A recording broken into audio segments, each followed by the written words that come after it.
Hello, everyone. Welcome to the show. Thank you for being here. Thank you for watching live. If you are here live, thank you for watching the replay. If you do, watch the replay. If you see a live chat on the right-hand side on Facebook or on YouTube, you can say hello, and I would love to see who's watching and let us know where you're tuning in from, what company you're teaching with, or if you're teaching independently. Let us know about those things. And this is really a show for online teachers with companies, those that are building their own businesses. And I like to show up every Monday at 10 a.m. Eastern Standard Time to add some value, to share some tips, some goings on in the online teaching space, and to bring you guest interviews as well. Today, there is no guest interview. It's all me. I'm going to be talking about scaling your teaching business and offering 5 tips to do so.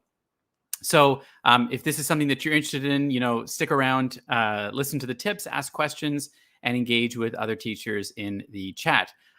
This is a blurred background that I've got going on, and I kind of like it, but I want to know from those that are watching if you prefer the blurred background or if you prefer no blurred background at all. So I'm curious. Let me know in the chat which one is more striking and which one looks better. Put it back on blur for now, just because it's kind of a neat feature that StreamYard just came out with. But anyhow, I had my busiest day. Every Monday, I have my biggest schedule, I guess, in terms of teaching hours. I have 3 hours of teaching.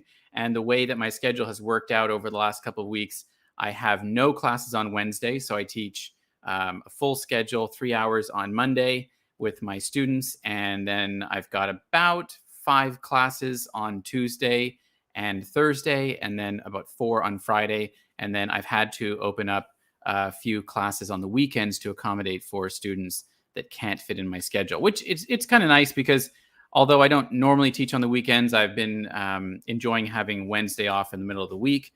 So hump day is a pretty nice day for me without any classes. So yeah, we're talking about how to build and how to scale your independent teaching business. And a lot of teachers that I interact with are maybe at a point where they've got a good schedule going, but they're always thinking about how can I scale this? And I'm not talking about scaling in the sense of just teaching more and finding more students, although that is absolutely a way to scale and to grow bigger. What I'm talking about is working smarter and potentially working less and making more money. So we're going to dive into some interesting tips here, some that you may not have thought about, some that you might have, but I want to inspire you to maybe think a little bit differently and set some goals for yourself in your teaching business. I want to say hi to Kelly. Hey, Kelly. Gosh, long time no see. Good to have you here. Thanks for sticking around as long as you can to watch. And yeah, absolutely, you can watch the replay. Hey, Facebook user. Thank you for being here. And if you want to have your name show up on StreamYard on this stream, you can authorize Facebook with facebook.com/StreamYard. Just a quick click of a button and your name will show up. Thanks for, okay, the blurred background lets us focus on you. Yeah, I kind of like it. It's kind of cool. And it means that I don't have to clean up as much, right? Which is always nice. Hey, Melissa from Texas. Hello, hello. Hey, Brooke. Good to have you. Hey, from Kansas. Hey, yeah, Brooke saying hi to Kelly. So let's get into these tips about building your business and some thoughts around that. And feel free to ask questions. And I'd love to know what you are doing in terms of building your business as well. So the first tip that I have is kind of a natural one that you have probably thought about depending on what you are offering in terms of a price for your private students, and that is charging more. So charging more seems like something, that everybody would like to do. And it's sometimes difficult in the beginning to actually set a price that is the price that you feel that you're worth, because either, you might have parents that are bargaining with you or who can't afford the price that you offer. And when we get started in this kind of business of offering our own classes to our own private students, we tend to lowball ourselves and come in at a lower rate than what we are worth. And factoring all the things that go into building a teaching business, it really is important to charge what you're worth. And if you have set prices that you think are lower than what you expect to make or need to make to make this a sustainable business, then I want you to think about how you can move from where you are right now to a place of charging more. And it doesn't happen overnight. And it's okay if you've got a group of students that you're charging a lower rate with. Because one of the things I always say to new independent teachers is to offer those lower rates to the first couple that get in the door so that they can really have an easy access to your classes without having to worry about the price or those types of things. And also to give them a special deal so that they can go out and promote you to others because of the success that their children are having as your students, or just because they really enjoy taking classes with you. So don't worry if your prices are low, but I want you to start thinking about how you can set your prices higher. And, I'm probably not quite at the rate that I would like to be at. And so this is something that I want to continue doing and to working towards. So I want you to think about a goal, excuse me, that you have in mind in terms of what price you want to set for yourself. So maybe write that on a sticky note. If it's $50 an hour, write that on a sticky note and stick it up somewhere where it's visible. Having goals that are visible, keep those goals in the forefront of our mind all the time. And it really helps us to continue working there. Even if it means during the next round of invoices that you send to parents, you're going to increase a little bit. Or if it means that in 3 months, you have a goal of setting a certain price, I would really encourage you to work backwards. So maybe your goal is by the end of, in 6 months, you want to be charging $5 an hour more for your students. Now, some things you have to think about. The students that you have, are you going to increase the prices for them? Or is it that you're going to increase the prices for the new students that you get coming into your world? And I would certainly encourage you to think about the latter first, and certainly think about increasing your prices as you get proof of concept with your parents and things start working and ticking along really well. Definitely think about setting your prices higher for your new students, but don't discount the fact that you can also increase the rates for your current students. And this is just natural growth and a natural thing that most people expect in any kind of service that they're taking part of with people or that they are paying for. I've seen increases in, and I'm sure we all have, right? With classes that your kids might take or with things that you're involved in. The teacher, has higher rates now based on, more expenses or whatever the case may be, or more experience, more offering more value to whatever it is that they're offering. And so a price increase is a natural step there. So don't discount the fact that you certainly can increase your prices with your current students. I would do this very carefully, and I wouldn't do it right off the bat and come in and say, oh, sorry, you've taken 20 classes with me. In the next round, I'm actually going to be $10 an hour higher. I mean, no one likes to see that kind of an increase. And I'm sure if you saw that increase in something that you were paying for, it would leave a bad taste in your mouth. So tread lightly with that, but slowly increase over time and offer more value in your classes. Maybe you are able to offer homework, which is going to potentially increase the price, or you're able to offer class recordings. And there's a lot of different things that you can do in that regard. So, work backwards in terms of your goals, set the hourly rate or the class rate that you want to achieve, maybe in 6 months from now, and work backwards from there and make a plan for how you want to get there. Maybe in 3 months, you're going to increase by $2 per hour. In 6 months, you're going to increase $4 an hour. And then maybe by the end of the year, you're looking at having at least a $5, $6 increase in your classes. And that's a really great way to arrive at a place where, you've set a goal for yourself if you feel like you're charging a little bit less than what you are right now. So that's tip number one. Let me know in the chat if you have questions about pricing, packages, and things like that. And if not, we will move on to tip number 2, which is to create systems. So creating systems in your business is another great way to help you scale, because it's going to allow you to have more time to work on the things that you need to work on in your business, and to have systems in place that allow the things that kind of bring you down, are just things that we don't want to necessarily do as, new business owners to our business.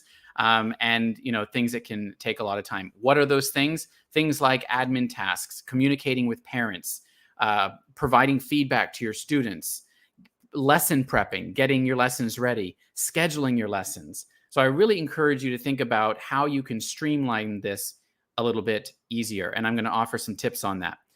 One of the things that can happen really quickly in your business is that it can literally take over your life. Even if you're just teaching a few classes per day, where you might have been able to teach a few classes per day, let's say 4 or 5 classes in a day with a company, been able to turn the computer on right before class and turn it off after class. Who did that? I was definitely one of those that was able to do that and had a very successful time at VIP Kid. But I didn't have a lot of out of class work to do. Now that I have 15 of my own students, many of which are using different curriculums and need individual communication with parents, on quite a regular basis, it's important to have a streamlined process to how you're going to handle things. Number one is communication with parents. I would really discourage having a 24/7 open line of communication with parents, because even though they are just short messages back and forth with parents, it can really drain you and it can actually take up a lot of time. Simple conversations back and forth can all of a sudden take up half an hour out of your day. And so I would block out time in your day where you communicate with parents. So maybe that's half an hour in the morning where you send messages and reply, but I would avoid getting into long drawn out back and forth conversations. I would really rectify any issues and solve any problems quickly. And don't let messages just sit there over time where you're kind of always feeling guilty about not responding. So communication with parents, block out time, call it office hours, call it whatever you want, but block out time so that you are reserving time for that and not having that kind of spread throughout the entire day, which it can so easily do. Have systems for organization. So how are you going to organize things so that your lessons are easy to retrieve, your schedule is easy to find, and you know where things are for your teaching business. I love using Dropbox and Google Drive and having things organized in folders. I've got my curriculum in Dropbox where I have them organized really well in folders where I can retrieve PPT lessons quickly. I have my web-based curriculum that I use bookmarked for easy access in my class in browser so that I don't have to go and look for the lesson all the time and fumble around. I can just open it up in class and really quickly.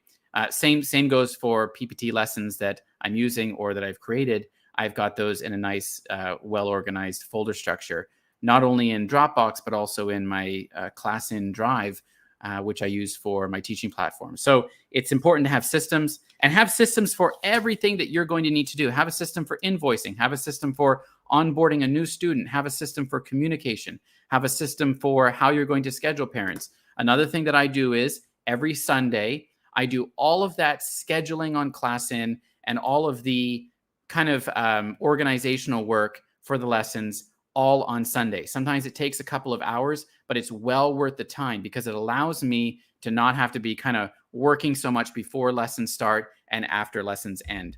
Also have a system for if assigning homework is something that you do, make it so that it's easy. Maybe you just block out that time after classes to do it. That's what I would suggest because it certainly is much easier when you're able to, have a system every day of how you do things so that you're not spreading yourself too thin. And the reason why systems are such a great way to be able to scale is that it will allow you to put your time and effort into other things, whether that's marketing, maybe that's making a post on WeChat, maybe you do one small thing every day to grow your student base, and over time it will pay off massive, massive dividends. So systems are great. My system for organizing my lessons is through an app called Notion.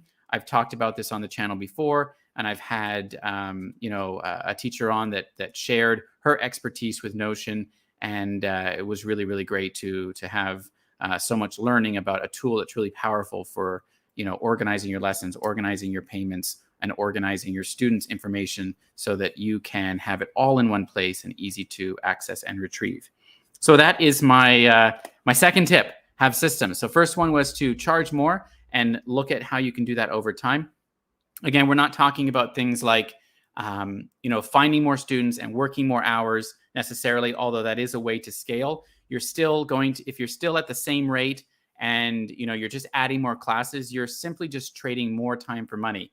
And by scaling, you want to be able to make more and hopefully work less. So that's tip number 2. Tip number 3 is to upskill yourself. So when I talk about upskilling yourself, I'm talking about investing in yourself as a learner to learn new skills. Maybe you want to get specialized in something, and this is a great way to step into a more profitable avenue of online teaching that's going to easily allow you to charge more money. Let's take, for example, let's take a test preparation example, like TOEFL test prep, a very profitable niche. And it might be something that you've got your eyes set on for the future. So think about how you can upskill yourself, while you're teaching currently, to be able to provide a very specialized type of teaching to not necessarily the students that you're teaching now, but to future students. So while your business is growing, while you're getting your feet wet with independent teaching, definitely think about how you can upskill yourself so that, maybe down the line, your goal is to be able to get into, business English or test preparation or a very specific area in English teaching. So I think that's a really great way to scale your business, because it's going to allow you to charge more. And when you charge more, you can actually work less and make the same or more, which is hopefully the goal.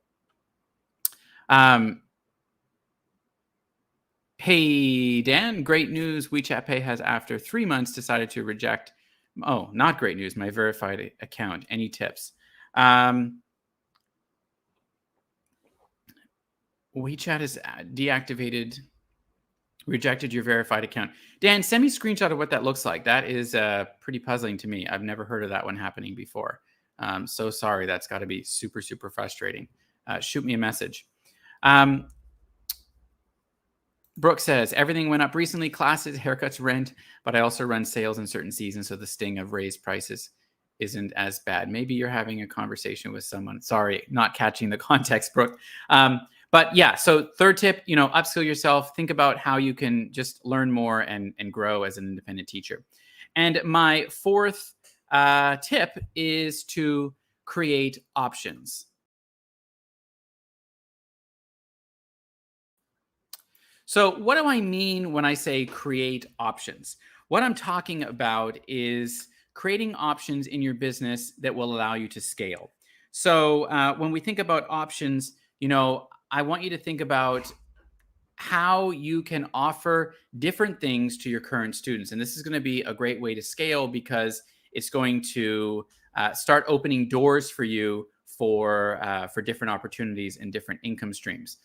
A classic example is, thinking about how you can take your current students and group them into small groups where you could maybe offer group classes in something that you do that's a little bit different from your normal, one-on-one ESL classes, if that's what you provide. So group classes is a great way to scale, a great offer to your current parents. Maybe it's during Chinese New Year or different vacations, or maybe it's something on the weekend that you do. Conversation, debate, discussion classes, those are all really great additional supplemental classes, and we could even call these supplemental classes, that you could offer to your students in addition to what they're taking with you.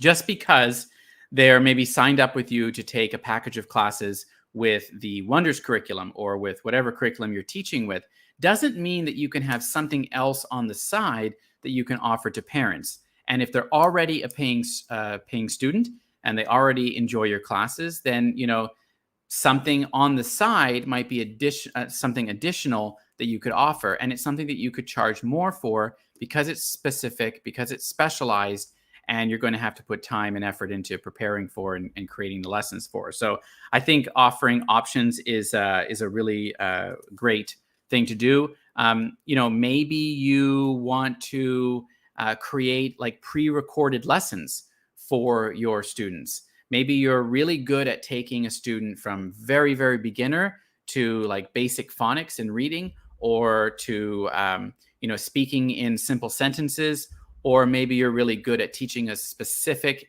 area in English. And you could certainly create some pre-recorded lessons around that and sell that as a product or sell that as something that parents can access in addition to your one-on-one classes. What they're paying for with you with one-on-one classes is, one-on-one, you, the teacher, and them, the student, going through a progressive curriculum. But, there's nothing stopping you from saying, hey, I've also got this, video series. It's just really going to help with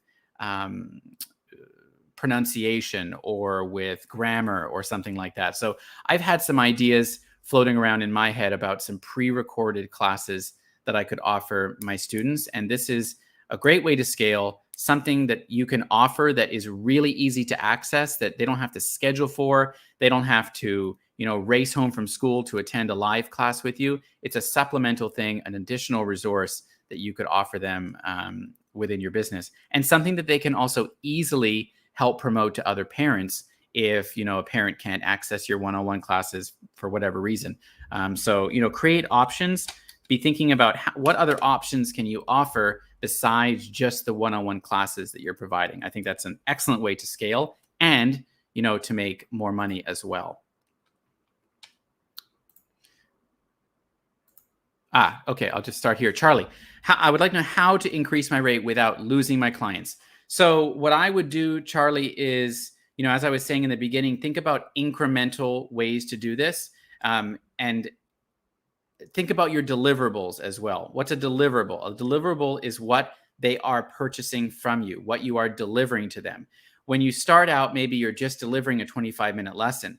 But as you go along, you might find ways to offer more supplemental resources or class recordings or homework, or maybe you're really upping your game with your lessons and you found a better curriculum, or maybe you are now paying for a platform that's more robust than using the free version of Zoom or whatever. So think about what are the deliverables. That's a hard one to say, that you can increase for your student and that you can offer to them, and to accompany that with a small increase. Of course, increasing the price is a sensitive thing with your existing students. So I would tread lightly with it, and I would do it carefully and with compassion and slowly. I wouldn't jump the gun too quickly with them. But a good time to do that would be during a ending of a package and the starting of a new package. And I would offer a lot of value in front of increasing your prices. So I would maybe create a little report of the student, what they did really well on, a summary of the package of classes that they completed with you,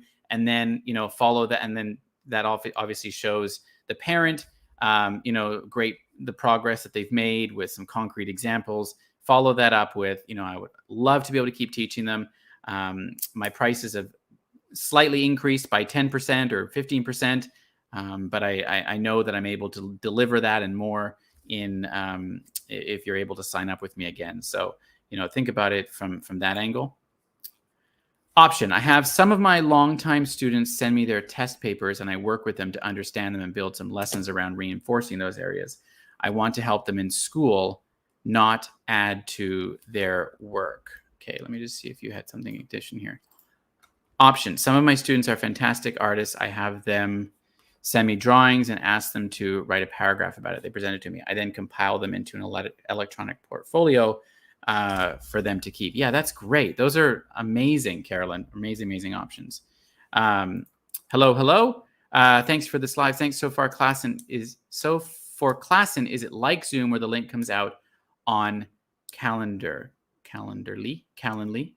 I think you're talking about Google Calendar. No, so Klassen is built for education. Klassen is built for teachers, and Klassen keeps everything, inside of their ecosystem. So while yes, you can, I think you can maybe sync that with your Google Calendar, but I don't. I just schedule everything inside Klassen. The student has all that updated in their classroom on their app, on the iPad or the computer. So it's really built more for teaching, my friend here. So, different than Zoom, where it's kind of create the Zoom, get the link, send the link to the parent. By the way, if you're using Zoom, I wouldn't be creating individual classes with different links every class. I would be using your personal meeting room link for Zoom, so to keep it simple.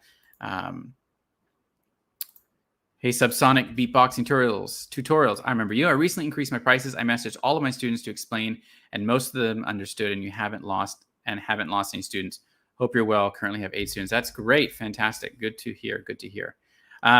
Yeah, normally, especially increasing your prices after they've already been with you for a while, it's kind of something that most people expect anyway, as I was saying earlier.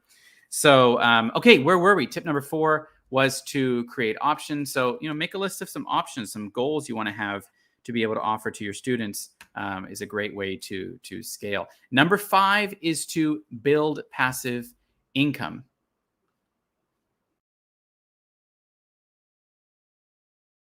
Okay, so with passive income, it's not always about just sitting on a beach having a pina colada while the money rolls in, although that is the sort of idea with passive income. But I think in addition to your time for money teaching that you're doing, sitting in front of the computer, getting paid by the hour, I think it's really great to be thinking about how you can build passive income, whatever kind of business that you have.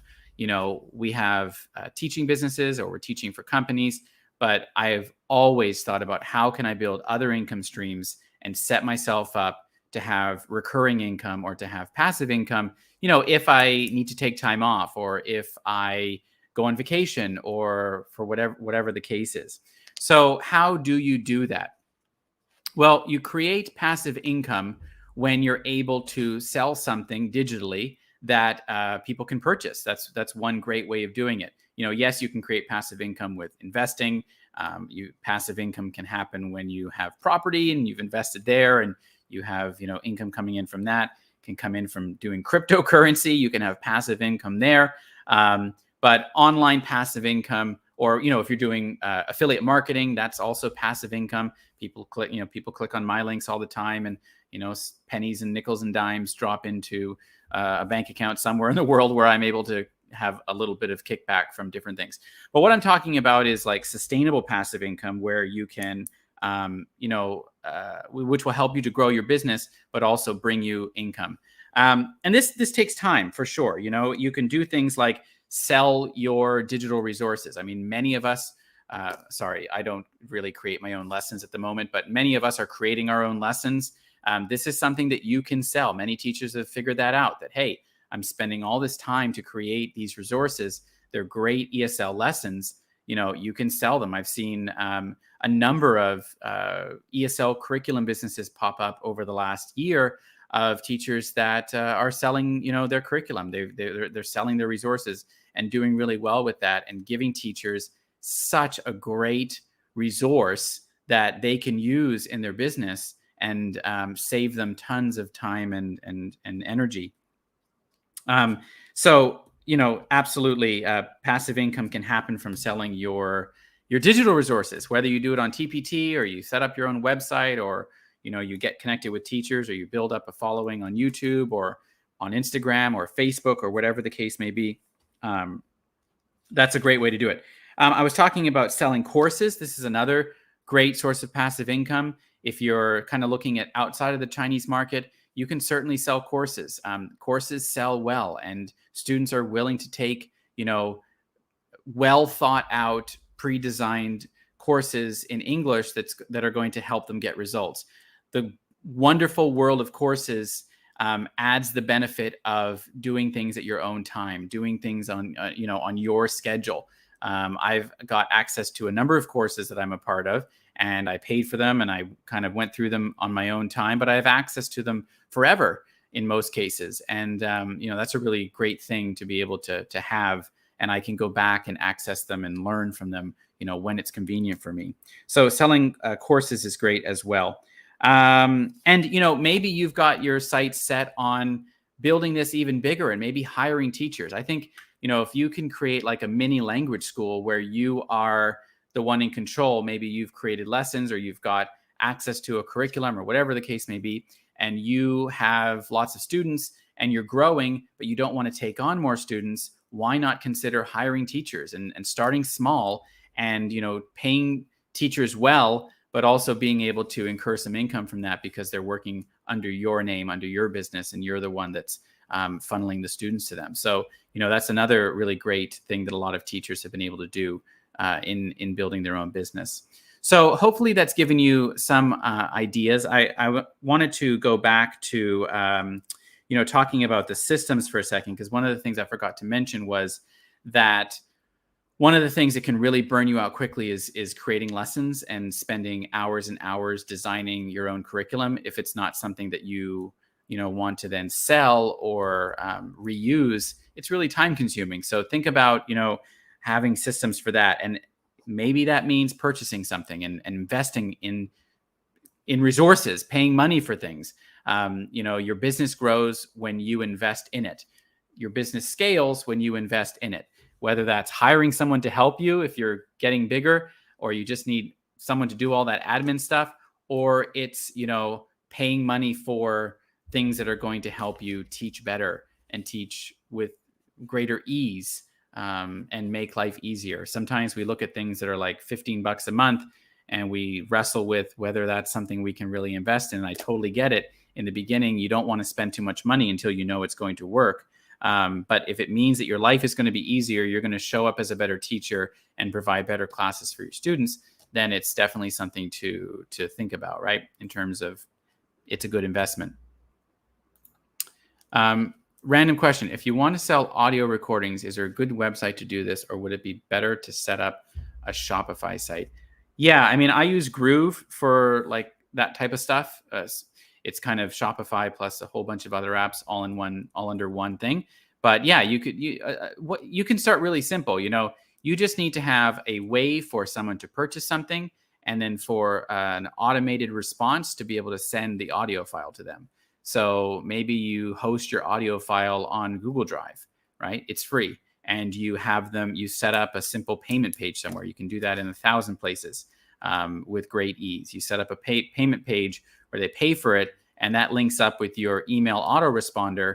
And so that when someone purchases that product, they get an automated email with a link to download that audio file. That's how I would do it. And some email automation platforms let you sell products right on site with them. MailChimp is one, for example, that does that. So yeah, great. Not a lot of questions today. So maybe you're just here hanging out and listening.